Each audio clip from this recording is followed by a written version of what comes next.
Test চ্যাম্পিয়নশিপে এবার সত্যি নতুন ইতিহাস লিখলো বাংলাদেশ। একসময় যে দলকে ঘরের মাঠেও অবহেলা করা হতো, সেই দলই এখন একের পর এক বড় শক্তিকে কাঁপিয়ে দিচ্ছে। পাকিস্তানকে হোয়াইট ওয়াশ করার পর এবার বিশ্ব ক্রিকেটের পরাশক্তি ভারতকেও টপকে গেল টাইগাররা। সিলেট টেস্টের রোমাঞ্চকর জয় শুধু সিরিজ জেতায় থামায়নি, বদলে দিয়েছে বিশ্ব টেস্ট চ্যাম্পিয়নশিপের পয়েন্ট টেবিলও। নাজমুল হোসেন শান্তর নেতৃত্বে বাংলাদেশ এখন সেরা 5-এ। সিলেটে 5 দিনের লড়াইটা মোটেও সহজ ছিল না। শুরুতেই বিপদে পড়ে বাংলাদেশ। 116 রান তুলতেই 6 উইকেট হারিয়ে বসে দল। তখন মনে হচ্ছিল বড় কিছু করা হয়তো সম্ভব হবে না, কিন্তু ঠিক সেই সময় লড়াইটা নিজের কাঁধে তুলে নেন লিটন দাস। তার 126 রানের দুর্দান্ত ইনিংসে বাংলাদেশ প্রথম ইনিংসেই তোলে 278 রান। চাপের মুখে এই ইনিংসটাই পরে ম্যাচের মোড় ঘুরিয়ে দেয়। জবাবে ব্যাট করতে নেমে বাংলাদেশি বোলারদের সামনে দাঁড়াতেই পারেনি পাকিস্তান। নাহিদ রানা ও তাইজুল ইসলামের আগুনঝরা বোলিংয়ে 232 রানে গুটিয়ে যায় সফরকারীরা। প্রথম ইনিংসে 46 রানের লিড পেয়ে আত্মবিশ্বাস আরও বেড়ে যায় শান্ত বাহিনীর।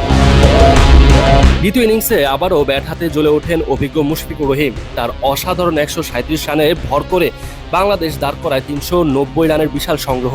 পাকিস্তানের সামনে লক্ষ্য দাঁড়ায় 437 রান। এত বড় লক্ষ্য তারা করতে নেমে শুরু থেকেই চাপে পড়ে তারা।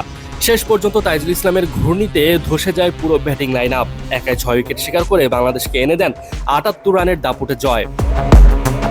এই জয়ের পরে টেস্ট চ্যাম্পিয়নশিপের পয়েন্ট টেবিলেও বড় পরিবর্তন এসেছে। এখন পর্যন্ত 4 ম্যাচে বাংলাদেশের সংগ্রহ 28 পয়েন্ট, শতকরা 58.33 পয়েন্ট নিয়ে তালিকায় 5 নম্বরে উঠে এসেছে টাইগাররা।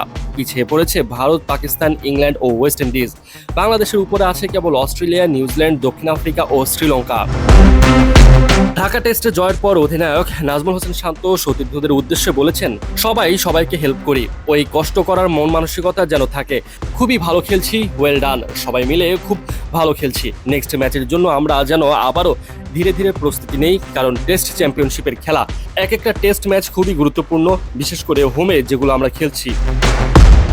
অধিনায়কের সেই বার্তারই যেন বাস্তব রূপ দেখা গেল সিলেটে। ঢাকা থেকে সিলেট 2 টেস্টেই দাপট দেখিয়ে বাংলাদেশ বুঝিয়ে দিল সাদা পোশাকেও তারা আর ছোট দল নয়। এখন প্রশ্ন একটাই, টাইগারদের এই উড়ান শেষ পর্যন্ত কোথায় গিয়ে থামে?